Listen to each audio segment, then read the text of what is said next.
Hello guys, welcome to the first independent episode of the Madness Ride. Might as well get straight into it because we've got four articles here, and yeah, the first thing I want to talk about is Night Shyamalan. Now, we all remember him as being this once great director who's kind of fallen on uninspiring times. Well, apparently these times are getting so uninspiring that there's been an internet fund set up to send him back to film school. Now, given what's happened in recent years, that seems to make sense. I mean, his most recent one, The Last Airbender, it was basically the type of movie that would make you scratch out your eyes. It was so bad. It was like ah, and fans have basically had enough. They're basically saying, get yourself back to school so that you can get back to how you used to be, instead of making this garbage. Okay, on the subject of bad films, yes, I have to talk about Rebecca Black. Now, I know this article's old. It's been going around in Australia for about 3 weeks. And during those 3 weeks, she's basically been blamed, chastised, everything for this awful, awful song.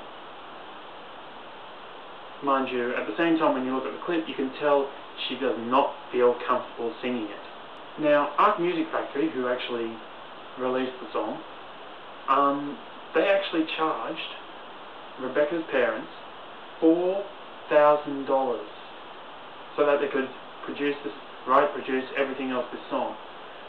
And honestly, I think it's the biggest scam out. Alright, yes, songs are going to have their ups and downs, but your first song's really the one that you want to build your image on. Alright? Which means it's got to be good. If it's pathetic, you're not going to win at all. So,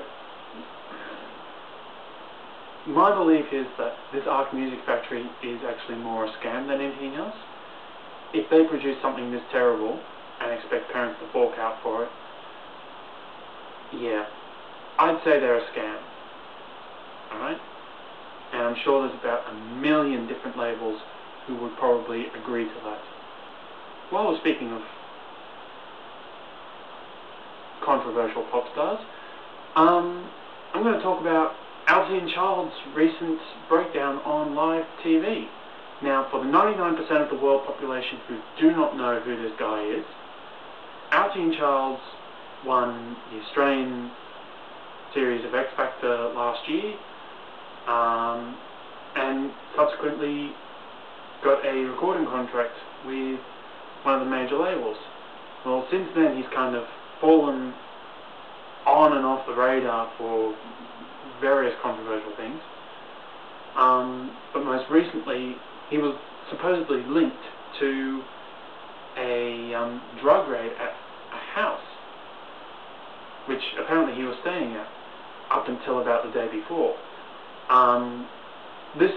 It may seem like a fairly big coincidence, but I'm fairly certain that he probably left for a reason. And in that respect, he's probably the one who reported this guy to the police. Now, apparently this house was being shared by his then manager, Steve Gold, who has long since distanced himself from. But apparently it gets a lot worse than that. He is flat broke, as in he has no money whatsoever. He's still awaiting, he was given a $7,000 advance, but he's still waiting on the 40, 50 grand that he says he earned from the record sales. But to make things worse, he's also been the basis of a rumour that he's in a sexual relationship with a 15-year-old girl. Now, he has come out and said, yes, we're in a fairly close relationship, but it is not sexual. In actual fact, he's about to marry a 19-year-old, which is not that much better. Yes, she's legal, but it ain't that much better. But he's about to marry his 19-year-old girlfriend, and already there's this rumour going around that he's in a relationship with a 15-year-old girl that he is very close friends with. It's basically gotten to the point where he actually wants to return back to forklift driving.